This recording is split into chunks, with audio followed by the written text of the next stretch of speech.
Chairman, I yield back. Thank you, Mr. Ranking Member. I now recognize fellow Long Islander, fellow New Yorker, Mr. LaLota. Thank you to my good friend from Long Island, Chairman D'Esposito, for hosting today's hearing, and to our witnesses, all four from New York, for being here today.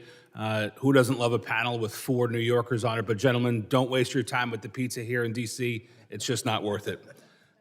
Chairman, it's no surprise that you, a former NYPD detective, picked such a good topic for today's hearing: protecting our preparedness, assessing the impact of the border crisis on emergency management.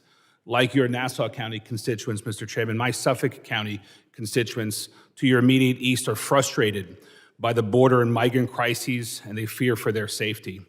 On Long Island, when President Trump was in office, we defeated MS-13 and made Nassau and Suffolk counties safer. We Long Islanders don't want our nation's leaders to put us down that bad path, and we don't want their policies to drag us back to that ugly place. These crises are especially frustrating to Long Island's leaders because the root causes of each of them are beyond our control. And today we have three witnesses who every day are downstream from the policies which have caused America's border crisis and New York City's migrant crisis. Yet, despite their awesome authorities and responsibilities, these talented individuals have no control over the root causes of the crises with which they have to deal. I would posit that our nation's border crisis and New York City's migrant crisis are both crises of choice, of policy choice, crises which stem from two main policy choices. First, President Biden repealing former President Trump's Remain in Mexico policy. By President Biden doing so, migrants, the overwhelming majority of them without valid asylum claims, have been able to enter the United States by the tens of thousands just to disappear into the shadows because most aren't showing up for their asylum court date, which is often 2 years later. The second policy choice, which is causing New York's migrant crisis, are the sanctuary city policies of both New York State and New York City, which prevent city and state law enforcement from enforcing our nation's immigration laws. Mr. Blakeman, sir, thanks for being here. Full disclosure to the committee, one of my first jobs outside the Navy was Mr. Blakeman's campaign manager, but truth be told, I was his overpaid driver and assistant because Mr. Blakeman was and is still very hands-on with everything he does. Good to be with you, Mr. County Executive. You're no worse for the wear. I applaud that you've been very clear throughout all this, and Nassau County is not a sanctuary county. You, sir, have had the courage and wisdom that both Mayor Adams and Governor Hochul have lacked throughout this crisis, and your courage and wisdom, sir, is helping to keep Long Islanders safe.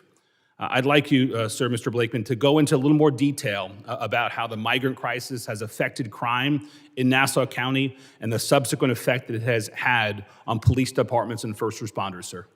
Yes, so we have seen an increase in crime basically because you have these organized gangs that are part of the drug cartels from Mexico and other countries who have come to the metropolitan area. They're residing primarily in New York City, and they do cross-border crime. We are just to the east of New York City.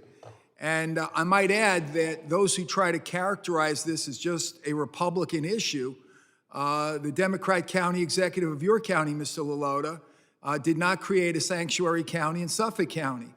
I think common sense people realize that the problem is that we don't know who's coming in, we can't control the numbers, and they are committing crimes. They're also creating burdens on our young people that are devastating. In the United States, over 65,000 young people have overdosed on fentanyl. Where's it coming from? It's coming from south of the border, and many of it's coming from Chinese nationals. I read today that there were 24,000 Chinese nationals that were detained at the border. Those are the ones that were detained. How many got through? We need to secure our borders to make sure that we know who's in this country. We are not anti-immigration, we're for common sense immigration. I could go on and talk about the schools and the burdens that it's placed on our school districts, on our social services, trying to find social services. But I'll tell you one thing that was really something that stood out to me.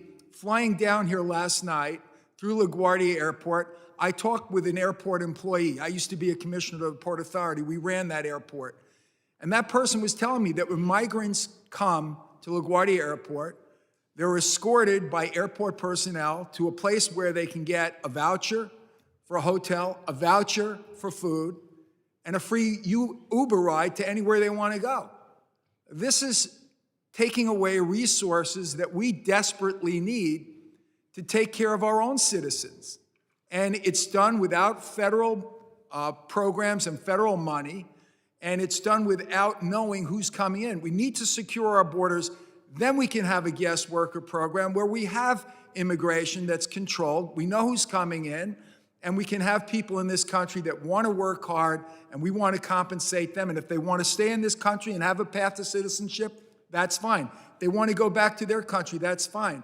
But we need to know who they are. We need to know how many are coming in, and we need to make sure that they're not criminals. And thank you, Mr. Blakeman. Your testimony is informative. I've run out of time, but I want to say thank you for informing members. You know, we from New York, we get it. You know, there's folks from across the nation who are on this panel today from both sides of the aisle. They need to hear feedback like this so they understand the impact of these federal policies that they have on good suburban folks who just want to be safe. And I appreciate you being here today. Thank you so much.